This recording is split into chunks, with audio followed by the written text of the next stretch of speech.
আসসালামু আলাইকুম। মালদ্বীপ সম্পর্কে আসলে বলার শেষ নাই। অনেকেই প্রশ্ন করে থাকেন। এখানে যেমন অনেকগুলা প্রশ্ন জমা হয়ে গেছে আমার কাছে। এগুলোর উত্তর না দিয়ে আমি পারতেছি না। এখানে যেমন রয়েছে প্রশ্নের মধ্যে বর্তমানে কিন্তু ভিসাটা স্থগিত রয়েছে। মানে আপাতত স্থগিত রয়েছে, পুরোপুরি বন্ধ হয়ে যায়নি। তো এ বিষয়ে অনেকে প্রশ্ন করেছেন বর্তমানে যেহেতু যে ভিজিট ভিসা আছে ওইটা যাওয়া যাচ্ছে বা অন অ্যারাইভাল যে ভিসাটা আছে ওই ভিসায় প্রবেশ করা যাচ্ছে। তো আপনি ওই ভিসাতে গিয়ে ভিসাটা ট্রান্সফার করতে পারবেন কিনা, যে ট্রান্সফারের খরচটা আছে এটা কত হতে পারে, বা আপনি ওই বিষয়ে গিয়ে কাজ করতে পারবেন কিনা, কোনো রকম সুযোগ সুবিধা করতে পারবেন কিনা, বা আপনি যদি ওই দেশে ট্রাভেলের উদ্দেশ্যে যান অথবা ট্রাভেল ব্লগার হিসেবে যান তাহলে যেতে পারবেন কিনা, এই বিষয়গুলো নিয়েই কথা বলবো। তো মূল ভিডিওতে যাওয়ার আগে আপনাদের বলে নেই, এরকম ইনফরমেটিভ ভিডিও কিন্তু আমার চ্যানেলে প্রতিদিনই আপলোড হচ্ছে। আপনারা যদি মিস না করে যান তাহলে অবশ্যই চ্যানেলটিকে সাবস্ক্রাইব করে রেখে দিন। ফিরছি ইন্ট্রো ফর। তো আপনারা কিন্তু এরই মধ্যে জানেন কয়েকদিন আগে কিন্তু বহুত দরাদরি চলতেছিল। মালদ্বীপে কিন্তু অবৈধ শ্রমিক যারা ছিল তাদেরকে দরে দরে কিন্তু বাংলাদেশে পাঠিয়ে দেওয়া হচ্ছিল, অথবা অনেকে কিন্তু যারা ফ্রি ভিসায় ছিলেন তাদেরকে কিন্তু দরে দরে দেশে পাঠিয়ে দেওয়া হচ্ছিল, আর অনেকে কিন্তু সুযোগ করে দেওয়া হচ্ছিল।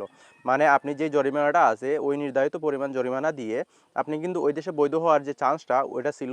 তো এই বিষয়ে না যাই, তো অনেকেই ভেবেছিলেন যে ট্রাভেল ব্লগার যারা আছেন অথবা ট্রাভেলের উদ্দেশ্যে যারা যাচ্ছেন তারা যাবেন কিনা। আপনি যদি ট্রাভেলের উদ্দেশ্যে যান অথবা গিয়ে কাজ করার উদ্দেশ্য থাকে তাহলে আপনি কোনো রকম সমস্যায় পড়বেন কিনা এ বিষয়ে অনেকেই চিন্তিত হয়ে পড়তেছিলেন। তো এই বিষয়টা আগে ক্লিয়ার করে দিই, যারা ফ্রি ভিসায় ছিলেন তারা ভিসা খোলার পরপরই কিন্তু একটা সুযোগ খুঁজতেছিলেন যে তারা ওই দেশে যাবেন। তারা কিন্তু একটা চিন্তা ভাবনাই করে নিয়েছিলেন, তারা যেহেতু পুরাতন লোক তারা চিন্তা ভাবনাই করে নিয়েছিলেন তারা যদি যান ওই দেশে তাহলে ফ্রি ভিসায় যাবেন, গিয়ে কাজকর্ম করবেন। এই বিষয়টা কিন্তু লক্ষ্য করা গেছে যারা পুরাতন ছিলেন ওই দেশে আবার নতুন করে যাবেন তাদের মধ্যে কিন্তু লক্ষ্য করা গেছে, তো তাদের জন্য সমস্যা হচ্ছে না, তারা কিন্তু কাজকর্ম খুঁজে নিতে পারতেছিলেন। আর যারা অবৈধ ছিলেন অথবা ফ্রি ভিসায় ছিলেন, এখানে ফ্রি ভিসায় থাকার পরেও কিন্তু আপনাকে যদি পুলিশ ধরে তাহলে কিন্তু মালিকের কাছে কল করে মালিককে বলে, মালিক যদি ওই সময় রেসপন্স করে আপনার দায়িত্বটা যদি মালিক নিয়ে নেয় তাহলে কিন্তু আপনাকে আর দেশে পাঠাচ্ছে না, আপনাকে কিন্তু ছেড়ে দিচ্ছে।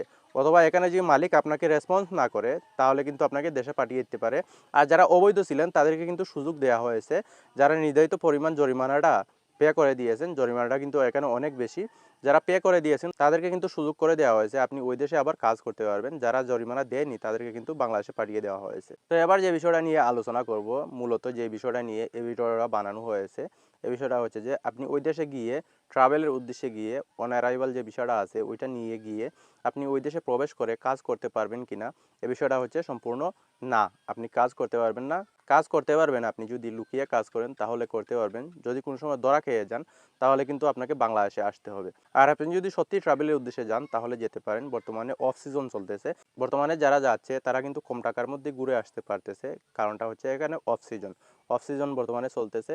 আপনি যদি একটা হোটেল বুকিং দিয়ে দেন আর এয়ার টিকিট যেটা আছে রিটার্ন এয়ার টিকিট যদি আপনার কাছে থাকে তাহলে কিন্তু আপনি যেতে পারেন, অত্যন্ত নির্দ্বিধায় যেতে পারেন। আপনি যদি ওই দেশে গিয়ে কাজ করার উদ্দেশ্যে যান তাহলে কিন্তু সমস্যায় পড়তে পারেন, পুলিশ যদি ধরে তাহলে কিন্তু আপনাকে দেশে পাঠিয়ে দিবে। এখানে যে জরিমানাটা আছে ওইটা অবশ্যই পে করতে হবে, ওইটা কিন্তু ইন্টারন্যাশনাল ল অনুযায়ী আপনাকে পে করতে হবে, ওটা কিন্তু সব দেশেই আছে। আর অন্যান্য অনেকগুলো দেশ আছে এখানে, যেমন রয়েছে দুবাই রয়েছে, সৌদি আরব রয়েছে, বাহরাইন রয়েছে, এই দেশগুলো যে আছে, মালয়েশিয়া রয়েছে, ওই দেশগুলোতে কিন্তু আপনি ভিসা ট্রান্সফার করতে পারবেন, ভিসাটাকে কনভার্ট করতে পারবেন ওয়ার্ক ভিসাতে। তো মালদ্বীপে কিন্তু এই সুযোগটা নাই, আপনি ভিসা যেটা আছে ওইটা কিন্তু কোনোভাবে কনভার্ট করতে পারবেন না বা ট্রান্সফার করতে পারবেন না। আপনি যেই ভিসাটা নিয়ে গেছেন ওইটাই থাকবে, ওই পাসপোর্টের মধ্যে কিন্তু আপনি ওয়ার্ক ভিসা লাগাতে পারবেন না। আপনাকে অবশ্যই ডিফুট হয়ে দেশে আসতে হবে, দেশে আসার পর যদি আপনি নতুন করে ভিসা নিয়ে যান তাহলে কিন্তু কাজ করতে পারবেন, কাজের সুযোগ পাবেন। তাছাড়া কিন্তু ওই দেশে ট্যুরিস্ট ভিসায় গিয়ে বা ভিজিট ভিসায় গিয়ে অনারাইভাল ভিসা যেটা আছে ওইটা নিয়ে আপনি কিন্তু কাজ করতে পারবেন না, ভিসাটাকে কনভার্ট করতে পারবেন না, এই সুযোগটা বর্তমানে নাই।